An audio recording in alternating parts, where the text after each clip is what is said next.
ने मुझे वो तोहफा दिया जिससे मेरी जिंदगी बदल गई। अम्मी को जब उस ड्रेस में तस्वुर किया तो वो बिल्कुल भी तकलीफ में नहीं थी। ये मेरे लिए बहुत कीमती है, बहुत ज्यादा। आंटी नरमीन हमें खाने को कुछ ना कुछ तो दे दिया करती थी। हाँ, मुझे भी बहुत भूख लग रही है। वहाँ पर एक रेस्टोरेंट है, हम वहाँ जाकर छुप जाते हैं।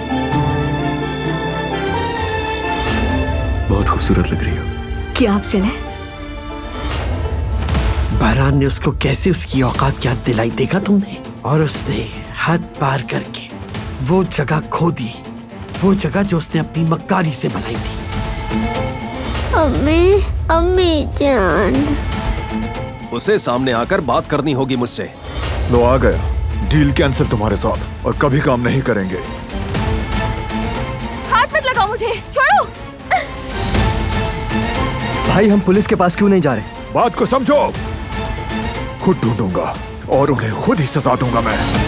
वो कहानियाँ अधूरी जो न हो सके कि पूरी, उन्हें मैं भी क्यों सुनाऊं, उन्हें तुम भी क्यों